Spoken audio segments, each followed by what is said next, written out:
Halo, apa kabar pemirsa? Bertemu kembali bersama saya Suki Abdul dalam Warta Parlementaria. Kami sudah menyiapkan beragam informasi seputar kinerja dan kegiatan anggota Dewan Perwakilan Rakyat Republik Indonesia. Inilah Warta Parlementaria selengkapnya.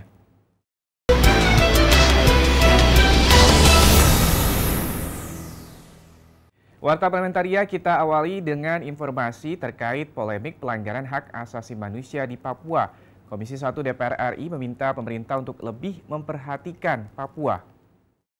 Ditemui di ruang rapat paripurna Gedung Nusantara II DPR RI Senayan, Jakarta, baru-baru ini, anggota Komisi 1 DPR RI Yan Permenas Mandenas meminta pemerintah berdialog dengan sejumlah tokoh Papua untuk meluruskan serta mengklarifikasi tuduhan sejumlah negara Kepulauan Pasifik dan Afrika yang menganggap pemerintah Indonesia telah melakukan pelanggaran HAM di Papua. Yan Mandenas mengatakan seharusnya pemerintah bisa proaktif dalam melakukan komunikasi dengan tokoh Papua. Yan Mandenas berharap pemerintah mampu membuktikan kepada dunia internasional bahwa tidak ada pelanggaran HAM di Papua. Seharusnya pemerintah Indonesia sudah harus mengambil langkah-langkah cepat dan langkah-langkah strategis untuk membuka ruang komunikasi dan dialog dengan masyarakat Papua dalam rangka rekonsiliasi penyelesaian pelanggaran HAM di Papua. Anggota Komisi 1 DPR RI Sukamta berpendapat pemerintah mesti mengevaluasi efektivitas penggunaan dana otonomi khusus Papua yang nilainya sangat besar. Sukamta menyebut dengan dana otsus yang besar nilainya tersebut, semestinya masyarakat merasakan pembangunan di Papua, bukan malah sebaliknya. Karena kalau pembangunan itu tidak dirasakan masyarakat bawah, pasti masyarakat juga merasa tidak puas, ya, menganggap pemerintah Indonesia tidak memperlakukan rakyat Papua yang berada di dalam naungan NKRI ini dengan adil. Padahal sebetulnya dari sisi dana yang digelontorkan sudah sangat banyak. Nah, ini satu catatannya. Yang kedua, Oki Zulindra dan Kristio TVR Parlemen melaporkan.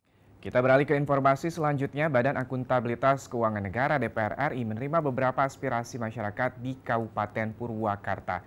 Salah satunya terkait dengan aspirasi yang diterima dengan kelangkaan BBM jenis premium yang diberikan oleh pemerintah. Ditemui usai melaksanakan kunjungan spesifik di Kabupaten Purwakarta, Wakil Ketua Badan Akuntabilitas Keuangan Negara DPR RI Ahmad Syaihu mengatakan banyak aspirasi dari masyarakat terkait kurangnya ketersediaan BBM jenis premium.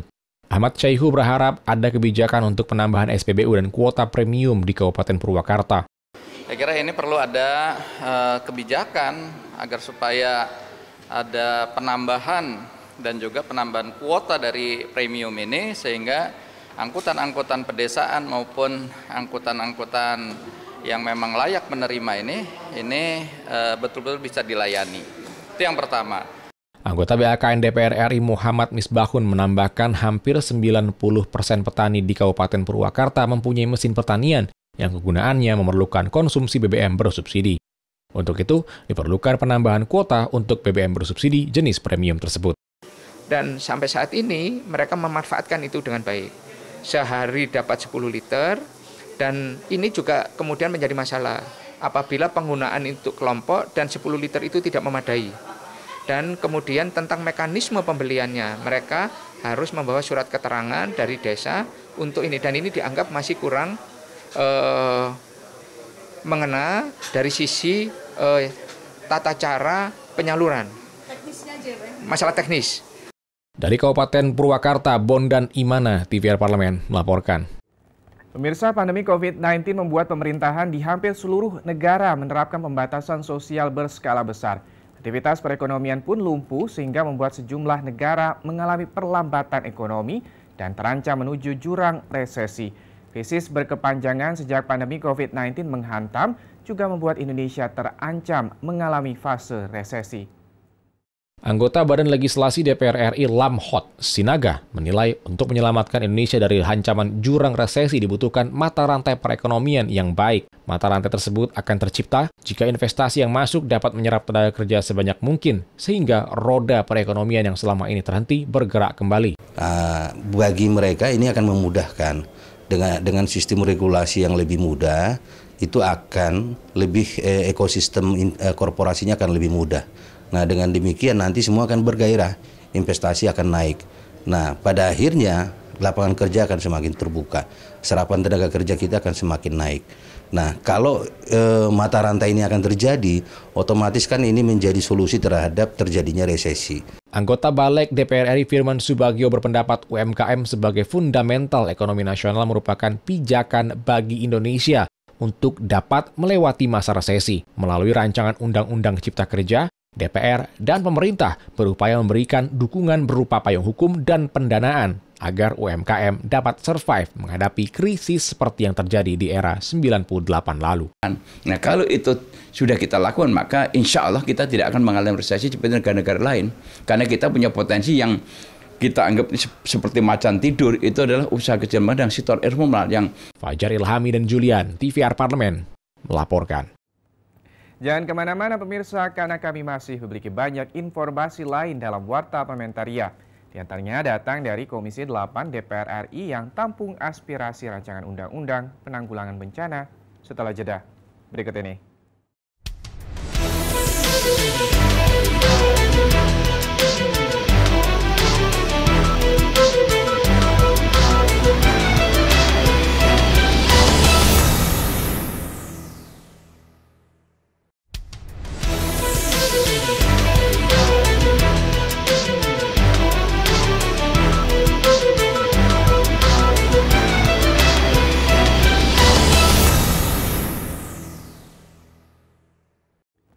Pemirsa, Komisi 8 DPR RI menampung aspirasi terkait pembahasan revisi Undang-Undang Nomor 24 Tahun 2007 tentang penanggulangan bencana ke Sumatera Barat.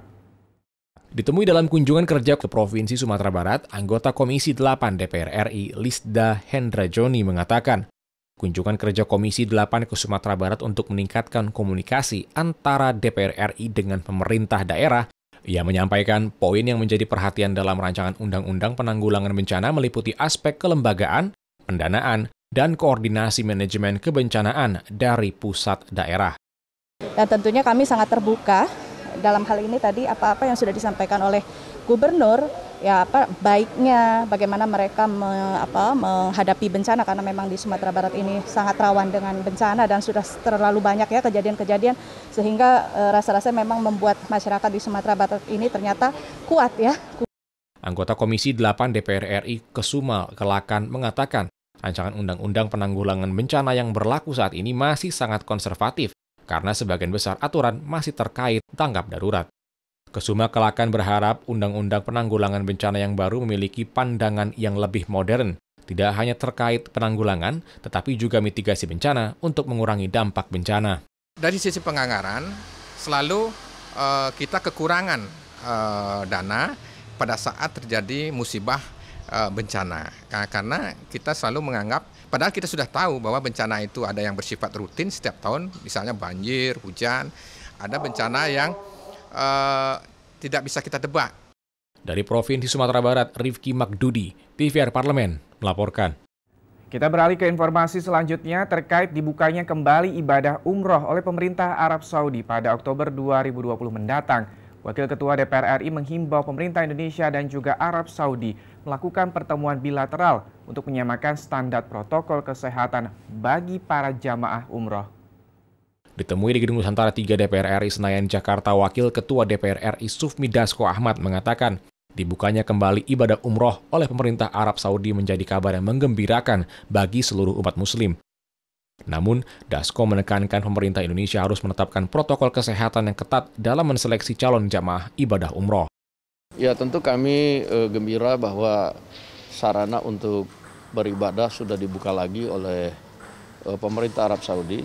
Namun tetap saja kita mengimbau, meminta kepada pemerintah untuk kemudian melakukan protokol kesehatan yang ketat dalam menyaring, menseleksi calon jemaah umroh. Sufmi Dasko Ahmad menyampaikan DPR juga meminta pemerintah Indonesia untuk menyamakan prosedur protokol kesehatan dengan Kerajaan Arab Saudi untuk diterapkan dalam ibadah umroh.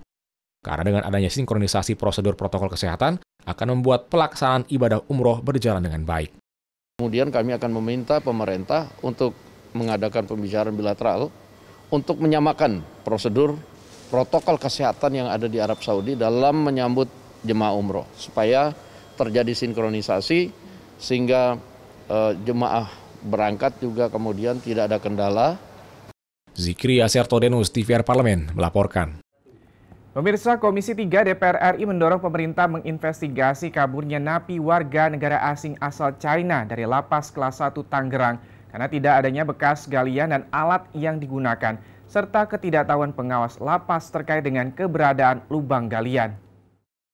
Ditemui usai pertemuan dengan Kepala Kanwil Kemenkumham di Lapas Kelas 1 Tangerang, Banten, Wakil Ketua Komisi 3 DPR RI Adis Kadir menyampaikan, Komisi 3 DPR RI akan berkoordinasi dengan Polda Metro Jaya beserta pihak yang berkompeten untuk menginvestigasi jalur kaburnya napi warga negara asing dari Lapas Kelas 1 Tangerang. Kami akan melakukan investigasi lebih ke Polda Metro, kemudian ke Polres. Kami ingin mendengar langsung. Kami ingin mengusut tuntas ini agar supaya tidak terulang kembali, dan nanti di akhir kami akan mengadakan RDP dengan Menkumham dan Dirjen Pas untuk mengambil kesimpulan terhadap kasus ini. Anggota Komisi 3 DPR RI Marinus Gea mengatakan dengan investigasi secara mendalam diharapkan dapat diketahui cara napi narkoba asal China tersebut melarikan diri dari Lapas Kelas 1 Tangerang. Apa mungkin yang napi ini melarikan diri, menggali lubang dengan sendiri tanpa dibantu oleh orang lain? Nah, apa yang diinvestigasi? Bagaimana tanahnya itu bisa dia gali? Kemana bekas tanah galiannya dibuang? Berapa lama dia mengerjakan? Lalu selain temannya yang tadi menurut pengakuan temannya bahwa dia membantu penggalian itu, ada nggak keterlibatan? Itu yang harus diyakinkan. Itu yang perlu diinvestigasi.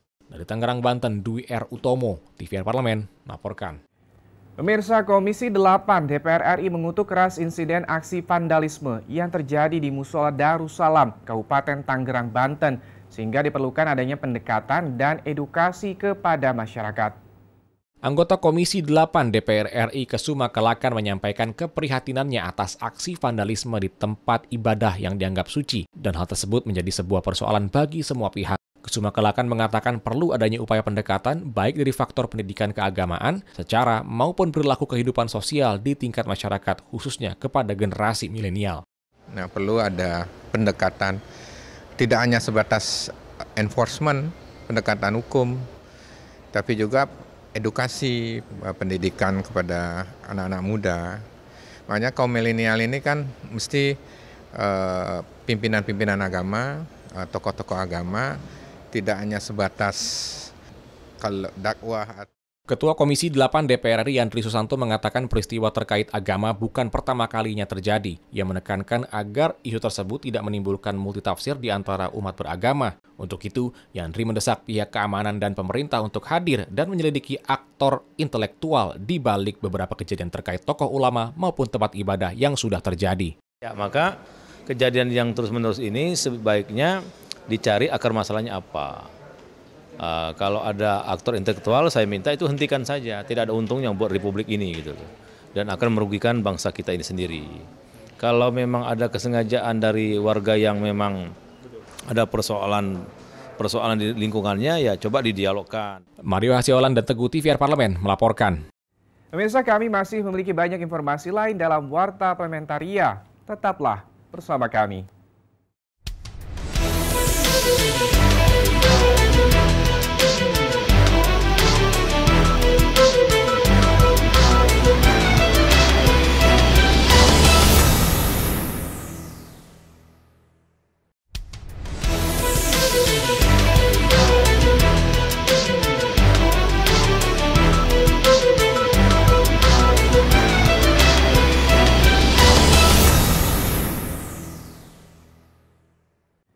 Kita ke informasi selanjutnya. Ditemui saat kunjungan kerja spesifik ke kantor imigrasi kelas 1 Semarang, Provinsi Jawa Tengah baru-baru ini, anggota Komisi 3 DPR RI Eva Yuliana mengatakan kantor imigrasi Semarang harus mengetatkan pengawasan terhadap masuknya tenaga kerja asing, khususnya terkait dengan penerapan protokol COVID-19. Hanya orang asing yang memiliki dokumen kesehatan bebas COVID yang bisa masuk ke Indonesia. Terkait masih dibutuhkannya tenaga kerja asing dalam industri-industri dalam negeri, Eva Yuliana mendorong pemerintah dan para pengusaha mengutamakan tenaga kerja lokal. Perlu dilakukan transfer knowledge dari tenaga kerja asing yang ahli kepada tenaga kerja lokal agar dapat mengurangi ketergantungan. Yang memang tenaga kerja asing ini memang dibutuhkan oleh industri kita. Nah, ini kita harus berpikir bijak dalam tentu dengan asas kehati-hatian menggunakan protokol kesehatan dan kehati-hatian dalam menjaga kesehatan dan keselamatan kita bersama, khususnya tamu-tamu atau warga negara asing yang kemudian masuk ke Indonesia itu tentu dengan screening yang sangat ketat. Anggota Komisi 3 DPR RI Habib Abu Bakar Al-Habsyi menilai penanganan tenaga kerja asing di Jawa Tengah masih relatif aman. Mengingat di Jawa Tengah banyak perusahaan baru dibangun, Habib minta pihak imigrasi meningkatkan pengawasannya. Banyak ajuan-ajuan dari mereka karena di tengah pandemi ini memang PNBP-nya sangat rendah. Ada harapan perpindahan kantor, kita sangat mendukung. Oleh karena itu kerjasama antara pemerintah daerah dan anggaran di Kumham itu sendiri semoga bisa memberikan suasana baru untuk imigrasi di Semarang ini insya Allah. Tim Liputan TVR Parlemen melaporkan. Informasi selanjutnya datang dari Komisi 10 DPR RI yang meminta Kementerian Pendidikan dan Kebudayaan untuk mengevaluasi sistem zonasi dalam penerimaan peserta didik baru atau PPDB di sekolah. Ditemui usai audiensi dengan DPRD Kabupaten Jember di Gedung Nusantara 1 DPR RI Senayan, Jakarta baru-baru ini, anggota Komisi 10 DPR RI Muhammad Nur Purnamasidi meminta sistem zonasi ditinjau ulang. Menurut Nur Purnamasidi, sistem zonasi dalam PPDB tujuan awalnya baik agar calon peserta didik dapat memilih sekolah terdekat. Akan tetapi, dalam pelaksanaannya di lapangan malah menimbulkan sejumlah penyimpangan. Ada banyak kejanggalan dan manipulasi data. Nur Purnamasidi mengusulkan agar persyaratan surat keterangan domisili dapat diganti dengan kartu keluarga yang menurutnya akan lebih valid serta dapat dipertanggungjawabkan dari sisi catatan administrasi kependudukan. Karena apa? Karena dulu kan orang-orang jauh ngumpul semua ke sekolah favorit. Nah, dengan zonasi ini sebenarnya menjaga itu. Nah, cuma problemnya kemudian di perjalanan memang ada banyak penyimpangan-penyimpangan. Nah, karena itu ya saya pikir cukup masuk akal, cukup kuat kalau kemudian dicukupkanlah tidak perlu pakai SKD, tapi menggunakan KK. Saya pikir dokumen KK itu dokumen yang lebih valid, lebih kuat. Anggota DPRD Kabupaten Jember Nur Hasan berharap aspirasi masyarakat Kabupaten Jember dapat diperjuangkan dan menjadi masukan bagi Kementerian Pendidikan dan Kebudayaan. Menurut Nur Hasan, sistem zonasi yang mensyaratkan surat keterangan domisili banyak cacatnya dan menjadi permainan oknum dalam PPDB tahun ajaran 2019-2020. PPDB tahun 2021-2022 nanti jalur zonasi yang pakai SKD ini dihapus. Karena apa? Ini demi berkeadilan ya kepada masyarakat. Oki Zulindra dan Syamsul, TVR Parlemen. Pemirsa Warta Parlamentaria, kita tutup dengan informasi dari Badan Legislasi DPR RI bersama dengan pemerintah telah membahas rancangan Undang-Undang Cipta Kerja Klaster Ketenagakerjaan. Wakil Ketua Badan Legislasi DPR RI Willy Aditya menyampaikan pembahasan klaster ketenagakerjaan sempat alot mengingat anggota Panja Rancangan Undang-Undang Cipta Kerja menanyakan terkait relevansi dan urgensi revisi Undang-Undang Ketenagakerjaan Nomor 13 Tahun 2003 di dalam Rancangan Undang-Undang Cipta Kerja.